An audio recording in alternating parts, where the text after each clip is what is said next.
La légende de l'homme à la cervelle d'or, d'Alphonse Daudet. Le temps d'une histoire.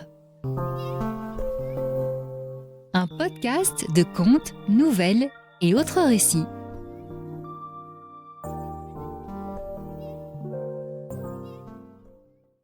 Il était une fois un homme qui avait une cervelle d'or.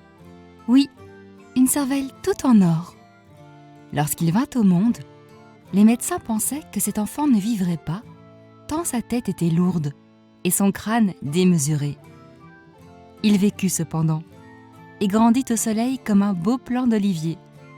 Seulement, sa grosse tête l'entraînait toujours, et c'était pitié de le voir se cogner à tous les meubles en marchant. Un jour, il roula du haut d'un perron et vint donner du front contre un degré de marbre où son crâne sonna comme un lingot. On le crut mort, mais en le relevant, on ne lui trouva qu'une légère blessure avec 2 ou 3 gouttelettes d'or caillées dans ses cheveux blonds. C'est ainsi que les parents apprirent que l'enfant avait une cervelle en or. La chose fut tenue secrète. Le pauvre petit lui-même ne se douta de rien. De temps en temps, il demandait pourquoi on ne le laissait plus courir devant la porte avec les garçonnets de la rue. « On vous volerait, mon beau trésor !» lui répondait sa mère. Alors le petit avait grand peur d'être volé. Il retournait jouer tout seul, sans rien dire, et se trimballait lourdement d'une salle à l'autre. À 18 ans seulement, ses parents lui révélèrent le don monstrueux qu'il tenait du destin. Et comme ils l'avaient élevé et nourri jusque-là, ils lui demandèrent en retour un peu de son or. L'enfant n'hésita pas. Sur l'heure même, comment, par quel moyen, la légende ne l'a pas dit, il s'arracha du crâne un morceau d'or massif, un morceau gros comme une noix, qu'il jeta fièrement sur les genoux de sa mère. Puis, tout ébloui des richesses qu'il portait dans la tête, fou de désir, ivre de sa puissance, il quitta la maison paternelle et s'en alla par le monde en gaspillant son trésor. Du train dont il menait sa vie, royalement et semant l'or sans compter, on aurait dit que sa cervelle était inépuisable. Elle s'épuisait cependant. Et à mesure, on pouvait voir les yeux s'éteindre, la joue devenir plus creuse.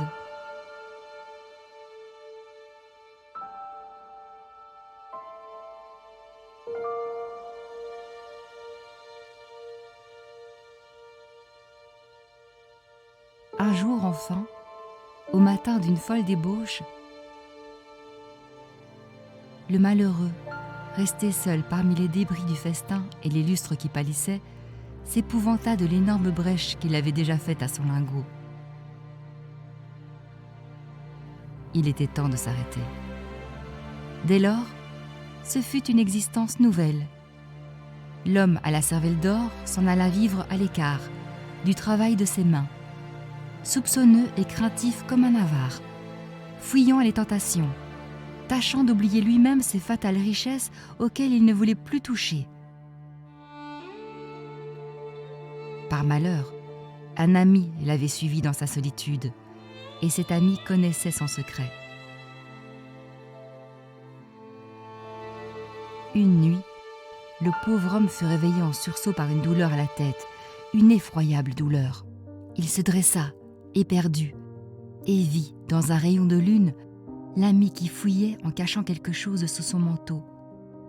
Encore un peu de cervelle qu'on lui emportait.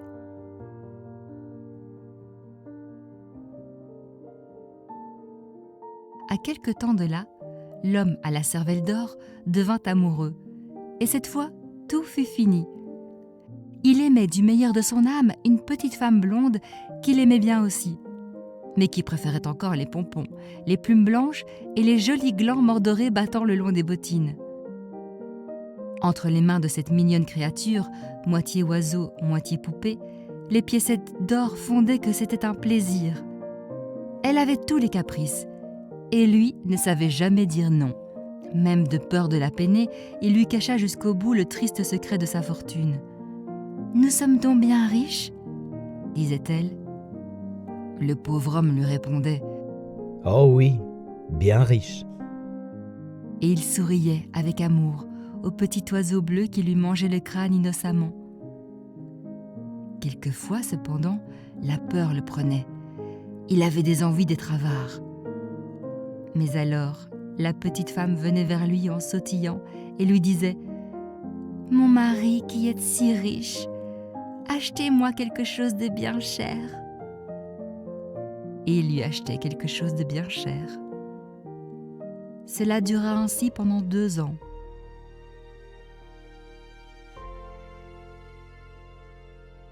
Puis, un matin, la petite femme mourut, sans qu'on sût pourquoi, comme un oiseau.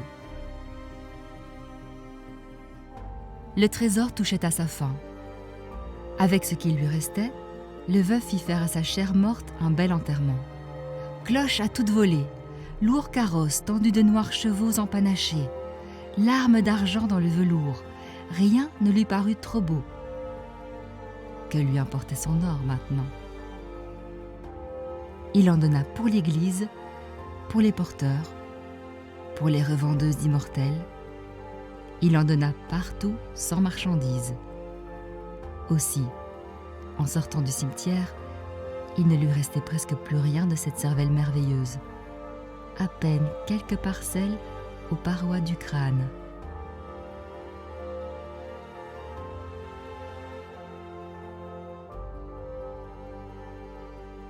Alors, on le vit s'en aller dans les rues, l'air égaré, les mains en avant, trébuchant comme un homme ivre. Le soir, à l'heure où les bazars s'illuminent, il s'arrêta devant une large vitrine dans laquelle tout un fouillis d'étoiles et de parures reluisait aux lumières, et resta là longtemps à regarder 2 bottines de satin bleu bordées de duvet de cygne. Je sais quelqu'un à qui ces bottines feraient bien plaisir. Se disait-il en souriant. Et ne se souvenant déjà plus que la petite femme était morte, il entra pour les acheter. Du fond de son arrière-boutique, la marchande entendit un grand cri. Elle accourut et recula de peur en voyant un homme debout qui s'accotait au comptoir et qui la regardait douloureusement d'un air hébété. Il tenait d'une main les bottines bleues à bordure de cygne et présentait l'autre main toute sanglante avec des raclures d'or au bout des ongles. Telle est la légende de l'homme à la cervelle d'or. Malgré ses airs de conte fantastique, cette légende est vraie, d'un bout à l'autre. Il y a par le monde de pauvres gens qui sont condamnés à vivre avec leur cerveau et payent, en bel or fin, avec leurs moelle et leurs substances, les moindres choses de la vie. C'est pour eux une douleur de chaque jour. Et puis, quand ils sont là de souffrir,